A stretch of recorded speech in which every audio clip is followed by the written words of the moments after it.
What's up, guys? Welcome to this episode of Head-to-Head Battles. In today's episode, we're going to be ranking some of the most iconic, the most broken, the most godly boss monsters in the Yu-Gi-Oh! TCG, right? Like, not the anime. I have the power of God and anime on my side! Wait,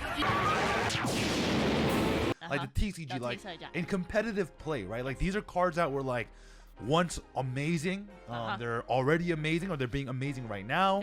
Some of them gotten like errated, reprinted, and it's gonna be crazy. All right, we're gonna have a fun day today on this tier maker. All right, so as you guys know, we don't do tier makers often, but I actually love doing these videos. They're very fun. Yeah, like it's like informative and like fun to do, because like differing opinions are like awesome. It is awesome. Right, I like, love reading the comment section. Everyone has their own opinion. Right, like, and like it just drives the game forward, right? Yeah. So if you guys like content like this, make sure to subscribe, like and comment. Hit that notification bell to join the squad. Join the OG squad. All right, the brigade. The brigade, all right? Brigade. So without further ado, let's transition. Da. All right, so let's go over the categories first. So we have iconic, we have why was this printed, we have godly, situational, and as always, hot dog water.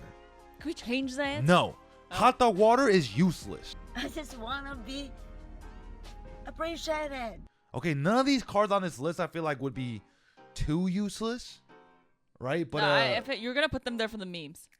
Yeah, UCT, Ultimate Conductor Tyranno. I think this is godly. I don't think it's situational. I don't think it's situational either. I think it's very easy to get to. Yeah, I would say like it's pretty godly because that like it's really easy to summon, right? Yeah. Granted, you can only summon it in one deck, kind of. But if you're playing a small Dino engine and play double evolution pill, you can technically have an easier time summoning it. Technically. Right? And the card is absolutely broken. For those of you that don't know what it does, right? This, in combination with Miscellaneous Source, basically says that once per turn during the main phase, you can turn all your opponent's monsters flipped face down. Yeah, they can't change it. And they can't change it. I mean, obviously, because like it's not their turn. Well, but still. I mean, they can change it, but just not there and then. Not there and then. But this card definitely, and like every time it attacks into a face down monster, it'll burn you for 1,000, and it sends the card. It doesn't like destroy it by battle. It just sends the card, right? So like the card is absolutely godly. Right? Godly. But because like it's not like a staple boss monster, like it can't be anywhere above that in my opinion, right? So next we have Access Code Talker. Now, Access Code Talker is a new boss monster printed in Eternity Code and has been a main staple in a lot of decks that don't have a boss monster. Yeah. Right? Because this plus Celine will help you get into the Access Code Talker, right? Yes.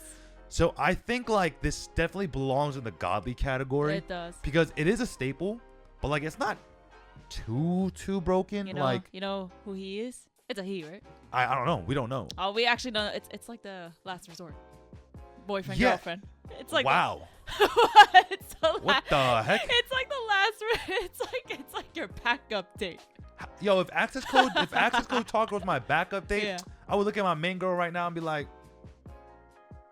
peace. No, think about it. Even when you're building decks, when we have some space left over in the extra deck, like, let's just play Access Code. It's like, you have a 13 card extra, and you're like, Celine Access Code. Yeah, so might as well. It's your backup girl. Damn. I'm sorry. I had to say it. Access Code Talker, a thought, bro. It's a thought. Crystal Wing Synchro Dragon. Now, this card I have to say is situational. What? Only because it is a synchro monster, and although it is a generic 8, like it's not a card that sees too much play. I don't see a lot of decks playing this right card. Like almost you can almost say like no deck is playing this card at the moment. Like I mean unless you're playing Wind Witches, which you know this is your win condition, right? Like but but then like that kind of conflicts with like UCT too, though. Yeah, it's definitely situational. It's not a staple. Yeah, I mean, because like UCT could take the godly spot because like it's always in the meta, right? As a rogue deck or a meta deck, so dinos will always be seeing play. Yeah. But Crystal Wing Synchro Dragon is kind of like your side chick, where like you could make her right? Like, and you're like, should I? Like, what? You know what I'm saying? Should Like, I? should I make it? Because like it kind of sometimes ends up on an end board. Like a lot of like synchro combo decks like to just end on a Crystal Wing. But then like we have Borolo Savage Dragon. Our second rebound chick. Right, but like, and Borolo Savage Dragon is a generic Synchro 8 that will always be seen more on an end board than Crystal Wing Synchro Dragon, right? Of course. Because like, it gives you that negate. It does. You know what I'm saying? It Also gives you does 2 it. negates It does. and a boost. So It does. I don't know. I think if we were to include Borolo Savage Dragon editing Susu, put it in the godly category. Because I feel like Borolo Savage Dragon deserves a spot here. Does. Now we have. Of course. We have my man released the piece. Oh, so you yourself is putting it. Why was This it card? Why was it printed? What? Like, I Why was it mean, thank you for printing it. Like, it's a great card, but like, it's kind of broken. So like, It is broken. if you don't know what this card does, let's read it together. Okay, Yes. it's a level 8, 2950, 2950, right? To tribute summon this monster. To tribute summon this card face up, you can tribute a continuous spell, trap, or a monster that I control. Like any Draco monster. Anything, yeah. And it's unaffected by the card types that you sent. So if you tributed 3, so spell, trap, and monster, it's literally unaffected by everything. Yeah, by everything. Right? And then once per turn during either player's turn, okay, you can banish a continuous spell or trap from your graveyard and then target a card on the field and destroy it. But here's the thing. The card is broken, but not by today's standards. No, it's not. Because with Masterpiece, you can't beat over your Dragoons. Because like you can't even beat it over by battle because Dragoons is 3,000 and Masterpiece is 2,950, right? And Masterpiece effect, like target for destruction, Dragoon can't be targeted nor destroyed. Nope. So it's like, I mean, everyone's like, oh, the card needs to be banned or whatever, but I'm just like, Dragoons is a card. All right, so next card on the list is True King of all calamities. All right, this I wouldn't want to this put it has there. to go. Why was this printed? Like, it's basically a card that says you can't play the game. You can't. It basically locks you out of a turn. Like, there's not many decks, like monster-centric decks, that can play around the VFD, right? Like, you would have to open Gamma. I mean, like, okay, VFD does have a lot of outs to it. But like, I feel like any card that basically doesn't allow your opponent to play, like, shouldn't really have been printed, right? And saying like, oh, there's an out to a card, doesn't really help, right? Because like, that's something I need to draw. Like, True King of Calamities is something I can make while I'm comboing off. The outs, I have to draw the out. So like, there's like a distinct difference between like being able to make a card and being able to out a card, right? Like, because I mean, VFD is really easy to make. All right, next card on the list is Dark Magician. All right, it's a toss up between Hot Dog Water and Iconic. It's iconic. But I have to say it's iconic because this is Yugi Moto's boss monster. This is you know what I'm saying? This vanilla monster is his boss monster. Right, and it's a deck that's being played today. Of course. Like everyone, there's a lot of people in the Yu-Gi-Oh community that are playing this deck. Like, it's like casually and competitively. And not even that, like, collectors love this card, right? Like, if like Blue Eyes is the Charizard of Yu-Gi-Oh, right? And then like Dark Magician is like the Pikachu. You know, it's like Pikachu, right? So like, in that sense, like, Dark Magician, like, although it's not an amazing card, I mean, it's a vanilla, like, it's definitely iconic. All right, next we have this. This is why no, come on, print the second one. Why was this printed? Dragoons is like, okay, Dragoons, okay, it's like if you like put a bunch of like Yu-Gi-Oh players in a room, and then like they were like, what's a card that we never want to see, right? Like, how broken could we make a card? And it's basically Dragoons, like, and they released it. They released it, like Dragoons. If you guys don't know what this card does, if you guys are like new to Yu-Gi-Oh or like you know, you're not a competitive player, basically it can't be destroyed by card effects.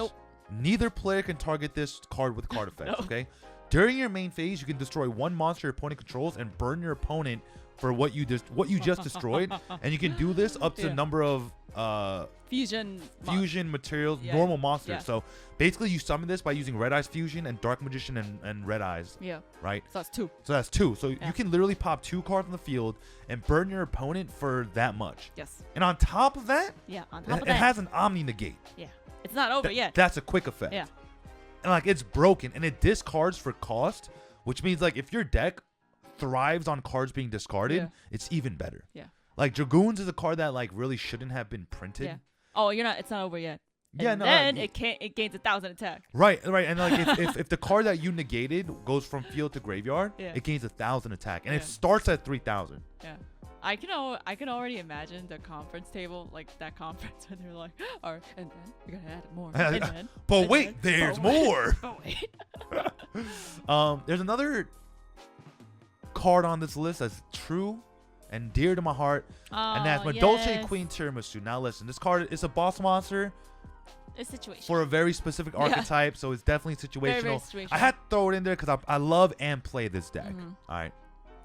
And this card is really broken, right? It basically says target up to 2 Dolce cards, so monsters or spells, in your graveyard. Shuffle it into the deck, right? Then shuffle cards your opponent controls into the deck up to the number of Dolce cards returned. So basically, it's a non-targeting shuffle back. Yeah. It's not like a send. It's not like a destroy. Yes. And it doesn't even target. Yes. You can literally out Dragoons with this card. You can. Which is why we put it on this list, right? Because like, let's say like you go Queen Tiramisu effect, right? And Dragoons negates it. You just go Glass Souffle effect targeting Queen Tiramisu, and now your Dragoons can shuffle back. Yeah. It's a literal hard out the Dragoons, and a lot of boss monsters that can't be destroyed. Next on the list. The next card on my list, or our list rather, I apologize, is a card that's being reprinted in Ghost from the past. Ghost from the past. Oh, you never get it right. Yeah, and it's getting an errata. Yes. So pre-errata, Yeah. well, first of all, this card is banned. Well, why was it printed? Why was it printed? Yeah. So if you guys haven't seen this card already, let me read this card with you guys, all right? Yes. Once while face up on the field, quick effect. You can target monsters on the field and or graveyard up to a number of monsters calling to this card. Return them to the hand. If a monster this card points to is destroyed by battle or sent to the graveyard, you can special summon 1 monster from your hand. That's insane. And it's not once per turn. Yeah. Like, it just says once while face up on the field, which makes it soft once per turn, which means if it comes the back, card it is comes insane. back. Like, the card is insane. You know what I'm saying? And there was a whole loop involved with this card, and that's why the card got immediately banned. But now, now with the new errata coming from Ghost from the Past, it's definitely a godly card. So let's move it down to the godly section, because I mean, the card's gonna be seeing played again, and although it is getting the errata, it's still really freaking broken. Yeah. Like, it's not even situational; it's just broken. Like any cyber spam link deck will be playing this card once it's errated and off the ban list. Okay. Next on my list is a card that is, man, this is tough. Darkarm Drag. It's iconic, right? Darkarm Dragon? Darkarm Dragon has to be an iconic card. Like, this card took over an entire format. One card. Right, this one card. If you weren't playing this card, you weren't winning. That's how broken this card was back in the day. This was what, back in 2009? Yeah, maybe even a little bit before that, right? So let's read this card together. All right, this card cannot be normal summoned or set. This card cannot be special summoned except by having exactly 3 dark monsters in your graveyard, which is not that hard, right? You can remove from play 1 dark monster from your graveyard to destroy 1 card on the field. I'm pretty sure this card at that time is broken. It is broken, right? Because it's a non-once per turn. It's a little pop 3 once it's summoned, right? Yeah. And there's definitely more ways after you summon it to just put more dark monsters in the graveyard. Exactly. So like, this card is definitely like not godly, because by today's standards, like, this card just has been power crept, right? Unfortunately, but like, it's definitely an iconic card. Strictly due to the fact that it just took over a format, right? Next on my list is Borrelsword Dragon. Now, this card is definitely godly. Definitely godly. It's been a staple in every extra deck for the last 2.5, 3 years, ever since it was printed, actually. Like, it's basically like, even Drytrons, which is a new deck, is using Borrelsword to punch for game, right? Because this plus a Drytron monster is exactly 8,000. Yeah. So, I mean, the card is insane. Just the fact that, like, your opponent can't respond to its effect, and just the fact that it punches for game. It just punches for game, right? Like, when this card declares an attack on a face-up monster, you can activate this effect. Until the end of this turn, this card gains attack equal to half that monster's current attack. So basically, mathematically speaking, your opponent will be always, if you're punching into a monster, your opponent will always be taking 3,000 damage. Always. Of course. Right. So like, that's like the general. That's a 3K beater. Right. It's like, that's like the general math behind it, right? Next on my list is Magispector Unicorn Kirin. All right. So This is the why was this printed category. Oh, this is what. Oh, I thought it was situational. This card is banned as hell. Hell no.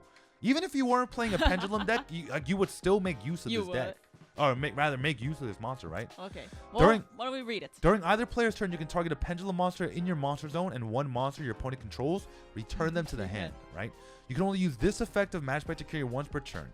It cannot be targeted or destroyed by your opponent's card effects. It's like any card that says like it can't be targeted nor destroyed is insane. Yeah. Because like most negates and most like removal, like easy removals they target and or destroy. So it's like if Kieran came back, the Pendulum strategy would be like absolutely insane. Like imagine like it would allow Pendulums to go second. Because Pendulums it's like go first or bust type of deck. Go first or bust. But like Kieran, like you play enough blowout cards, you summon Kieran, like you're breaking apart boards like so easily. Well, yeah, you can target one pet. Yeah, like it's too easy. Like it's just too easy, right? And it's only returned to hand too. It's not even like send to graveyard or anything, because though they can't trigger any graveyard effects, it's nothing. That's what I'm saying. And a lot of Pendulum cards don't have the restriction that you can't like drop it on a scale more than once per turn. Next card on our list is Apoclephor Towers. Now this is why was this printed? This was also but actually, why? What do you think? It could also be in the iconic category. This is tough Clephort? because it also took over an entire format. It's crazy. The card is insane. Let's read it together. It cannot be special summoned. It requires 3 Clee monsters normal summon / set. If this card is normal summoned or set, it is unaffected by spell, traps, effects, and by activated effect from any monster whose original level or rank is lower than this card's current level, which is 10. Its original is 10. This is 10. All special summon monsters lose 500 attack and defense. Once per turn, you can make your opponent send one monster from the hand or their side of the field to the graveyard. Their choice. A card that was printed a decade ago can out Dragoons. That's how you know a card is insane.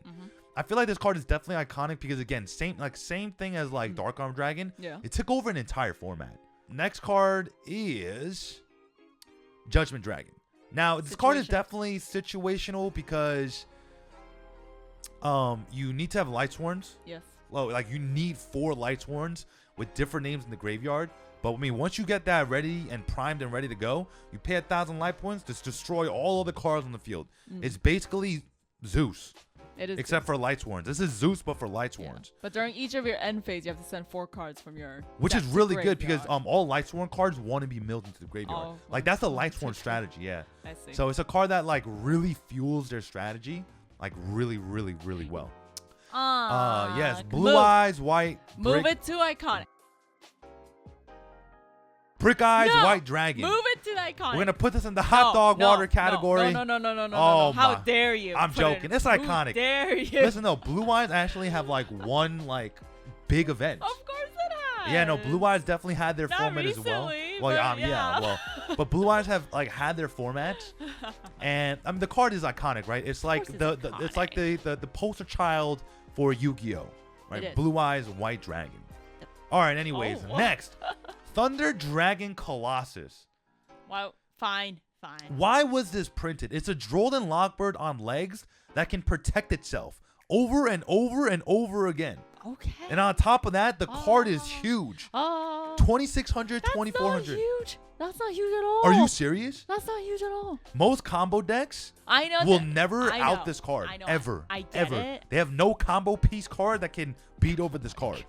And even if they can, it'll just protect itself. Fine. Card's insane. Fine, it's insane. All right, if you guys don't know what this does, it says, all right, cards cannot be added from the main deck to your opponent's hand except by drawing them.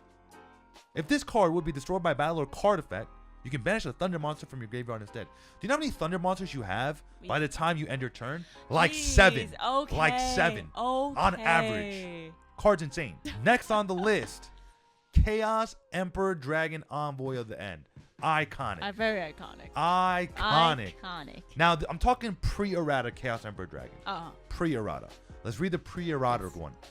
Effect. This card can only be special by removing 1 light and 1 dark monster in your graveyard from play. Perfect. Pay 1,000 of your life points to send all cards in both players' hands and on the field to the graveyard. Inflict 300 points of damage to your opponent's life points for each card that is sent to the graveyard by this effect. That's insane. Non-once per turn.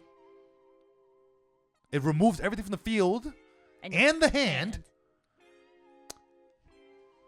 And you burn your opponent. Isn't that crazy? So if your opponent had like 4 cards on the board, yeah, and you had like 4 cards, so that's 12. Yeah. Or, sorry, that's 8. Yeah. And then your opponent has like 3 cards in the hand. Yeah. That's 11, and you have like 4 cards in hand. That's 15. Yeah. What's 15 times 3?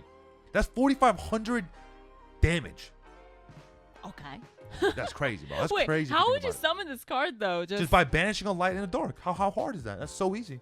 Oh, sorry. Like, I could banish Nibiru and a Shaddoll monster and summon it. I just realized I don't read. Yu-Gi-Oh players, am I right? For a second, I was like, wait, do we have to tribute summon this card? I'm not. Keck. All right. Last card on the list for today. Blackluster Soldier, Envoy of the Beginning. What? You're putting it in hot dog water? Well, how about we read the card? Let's read the card. All right. This card can only be special by removing 1 light and 1 dark monster in your graveyard from play, right? Same thing, yeah. Once during each of your turns, you can select and activate one of the following effects.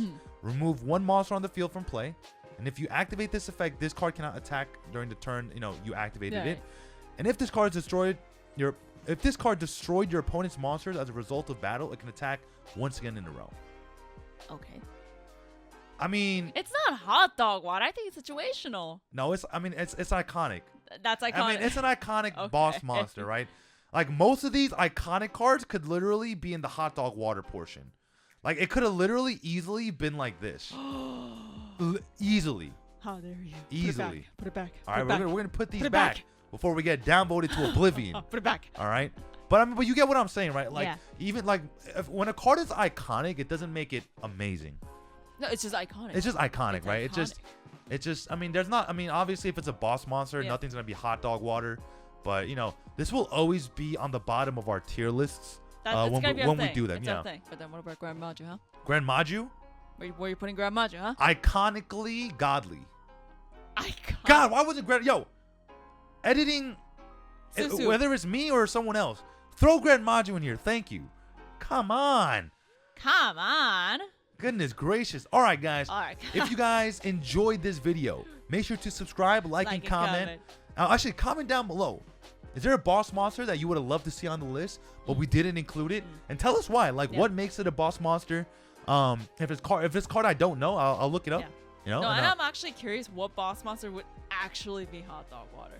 Yeah, is there a boss monster that's hot dog water? That's actually really good. No, I'm curious. Yeah, I'm really curious. Comment down below. Is there a boss monster that's actually hot dog water? It cannot be iconic.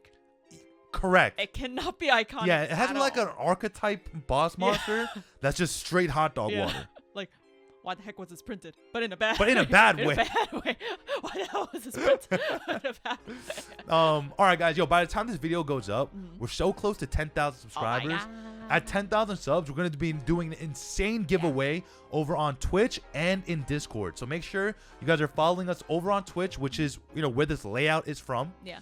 Also, our Discord link is in the description box down below. We freaking love you guys. We hope you guys enjoyed the video. This is Susu from HeadtoHead Battles. Signing out.